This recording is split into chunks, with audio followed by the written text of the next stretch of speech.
हंस गीता श्लोक क्रमांक 30।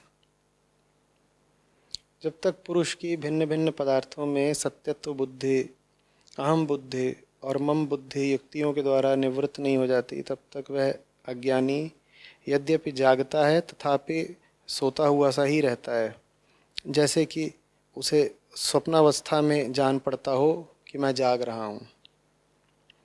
तो कह रहे हैं कि इस श्लोक में वर्णित सत्यत्व बुद्धि, अहम बुद्धि और मम बुद्धि के बारे में बताएं। क्या श्लोक में पदार्थ से आसक्ति से मुक्ति की बात की जा रही है? उन व्यक्तियों के बारे में बताएं जो इस निवृत्ति में सहायक हैं। पदार्थ में सत्यत्व बुद्धि का मतलब होता है कि तुमने पदार्थ को देखा और कहा ये है, मतलब मैं हूँ ना हूँ ये है। उसका होना तुमने अपने आप में एक पूर्ण घटना मान ली, एक अद्वैत घटना मान ली, एक अनाश्रित घटना मान ली। जबकि पदार्थ अपने आप में सत्य नहीं है, क्योंकि पदार्थ का होना आश्रित है तुम्हारे देखने पर, पदार्थ का होना आश्रित है तुम्हारी स्मृति पर, तुम्हारे अनुभव पर।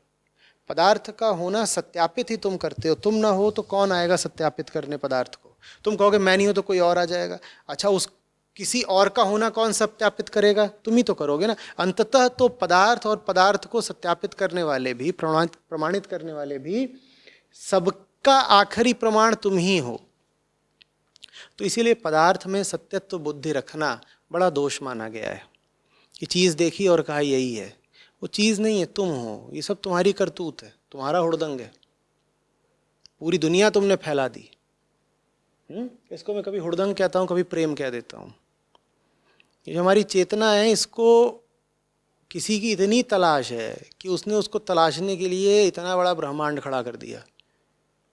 ऐसे होता है ना कि मुझे कोई चाहिए और उसको पाने के लिए मैं पूरी दुनिया का कोना कोना छान मारूंगा। कहते हैं ना, मेरा प्यारा खो गया है और उसको मैं दुनिया के कोने कोने में छान मारूंगा। वही हरकत हमने करी है, हर इंसान ने करी है।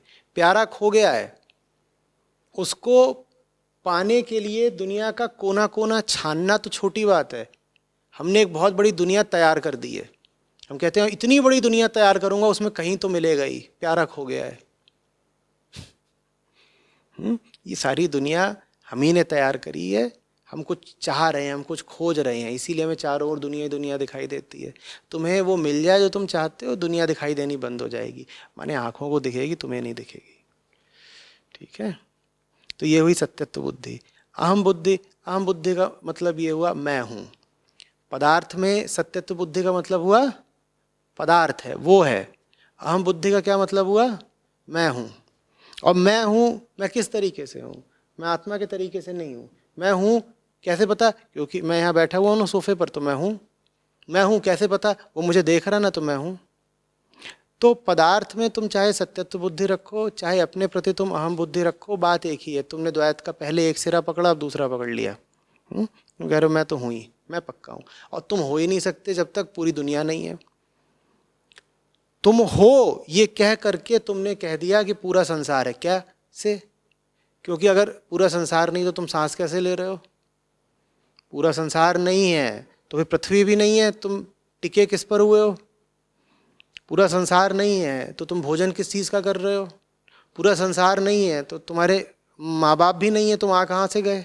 तो जो ये कह देता है मैं हूँ, वो भी परोक्ष रूप से यही कह देता है कि पूरा संसार है, बिना इस बात की जांच पड़ताल करे कि ये जिसको मैं कह रहा हूँ कि है, इसका होना वास्तव में चीज़ क्या है।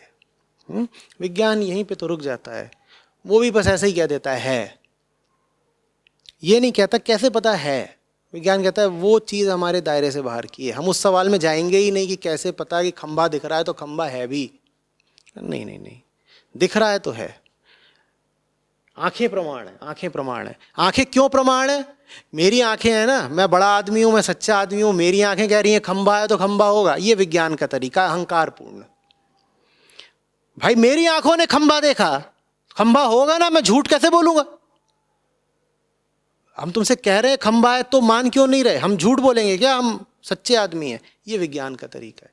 तो विज्ञान जाएगा, वो खंबे पे प्रयोग करना शुरू कर देगा। वो कभी ये नहीं कहेगा कि ये दिख किसको रहा है, जरा पहले उससे दो चार सवाल कर लें। ये नहीं करता विज्ञान। खंबा है, हमने बोला तो है, भाई बोलेगा तो होगा। ये जैसे कोई मुंबई का 2 कौड़ी का सस्ता डॉन हो, इस तरीके का विज्ञान का तरीका चलाता है, फिर अपने आप को बड़ा सोफिस्टिकेटेड बताता है कि हम बड़े, देखो साफ सुथरे से संस्कृत, जटिल तरीके से आगे बढ़ते हैं, द साइंटिफिक मेथड। उस साइंटिफिक मेथड में ये शामिल ही नहीं होता कि आत्मजिज्ञासा भी तो कर लो, उससे वो कन्नी काट जाता है। फिर मम बुद्धि, मम बुद्धि माने मेरा है, मेरा है। अब हो ही नहीं सकता कि अहम बुद्धि और मम बुद्धि ना हो, मैं हूं और मेरा ना हो, ये हो ही नहीं सकता। इसीलिए तो तुम जानते हो कि अहंता के साथ हमेशा ममता को जोड़ के बताया जाता है, कहते हैं ना ममता अहंता छोड़ दे। अहम हो और मम ना हो, ये कर ही नहीं पाओगे, क्योंकि मैं अकेला कभी जी नहीं सकता, उसे अपने साथ कोई चाहिए, जो उसके साथ हो गया उसे कहते हैं मम, मेरा। अहम है और अहम ममता नहीं रख रहा तो अहम भी बहुत देर टिकेगा नहीं, अहम भी नष्ट हो जाएगा, समाधि हो जाएगी। अहम के होने के लिए मम होना ज़रूरी है, कुछ मेरा होना ज़रूरी है जिसके साथ मैं अपना नाम पहचान वगैरह जोड़ सकूं। ठीक है, ये सब दुर्गुण हैं आम दृष्टि के। पदार्थ को ही सत्य मान लेना, अपने होने को सत्य मान लेना, और फिर पदार्थ से अपना ममत्व का रिश्ता जोड़ देना। पहली चीज़ है कि पदार्थ है, ये हुई सत्यत्व बुद्धि पदार्थ में। दूसरी हुई मैं हूँ, ये हुई अहम बुद्धि स्वयं में।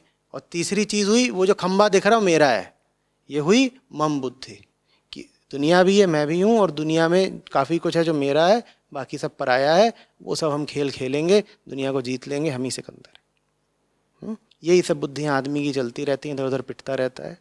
तो अध्यात्म बताता है कि होश में आ जाओ। फिर पूछ रहे हैं कि कृपया उन युक्तियों के बारे में बताएं जो इनसे निवृत्ति में सहायक है। पिट रहे हो इतना, और क्या युक्ति क्या चाहिए? खंबा है नहीं, तुम्हें दिखाई दे रहा है, तो चोट तो खा रहे हो ना लगातार, और जो कुछ है वो तुम्हें दिखाई नहीं दे रहा, तो उससे वंचित रह जा रहे हो ना लगातार, तो पिट भी रहे हो और भूखे भी हो।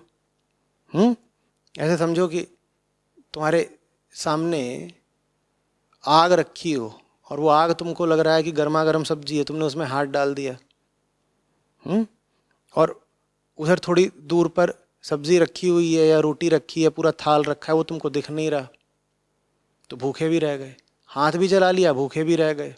आवरण शक्ति, विक्षेप शक्ति, माया की यही 2 चीज़ें होती हैं ना, जो है वो दिख नहीं रहा, जो नहीं है वो दिख रहा है, दोनों तरीके से पिटे जा रहे हो। तो फिर युक्ति क्या हुई? युक्ति यही हुई, पिटाई और भूख। गलत जी रहे हो ये मानो, तुम बिल्कुल सही चल रहे हो, मस्त हो एकदम, तुम दमपलाट हो, पहलवान हो, ये कहो भी और फिर कहो कि युक्ति बता दीजिए। काहे की युक्ति बता दें? तुम तो वैसे ही हरफन मौला हो, तुमसे बड़ा नवाब कौन, तुम्हें युक्ति क्या बताएं? तुम तो तंदुरुस्त हो, बिल्कुल मस्त हो। युक्ति उसके लिए है जो हाथ जला आया है, युक्ति उसके लिए है जो भूख में तड़प रहा है, उसके लिए फिर युक्ति जरूरी नहीं, क्योंकि उसके लिए जलन और भूख ही युक्ति बन जाते हैं। 50 युक्तियां बताई जा सकती हैं। तुम अगर युक्ति की बात ही कर रहे हो तो मैं कह दूंगा युक्ति का नाम है शास्त्र। वो शास्त्र जिसने तुमको प्रेरित किया या विवश किया ये सवाल पूछने के लिए, वो सवाल ही, वो शास्त्र ही युक्ति है। शास्त्र नहीं होता तो तुम सवाल नहीं पूछते, सवाल नहीं पूछते तो मैं जवाब नहीं देता, मैं जवाब नहीं देता तो तुम्हें कुछ समझ में कहाँ आता। शास्त्र ही युक्ति है। शास्त्रों के पास जाओ और कोई दूसरी युक्ति नहीं होती। लेकिन शास्त्रों के पास तुम जाओगे नहीं जब तक मनोविलास चल रहा है, जब तक जिंदगी में मौज ही मौज है। फिर भी मेरा सुझाव यही है, जितना हो सके शास्त्रों को समय दो, गहराई से उनमें प्रवेश करो, बात को समझो, इसके अलावा कोई चारा होता नहीं, यही युक्ति है।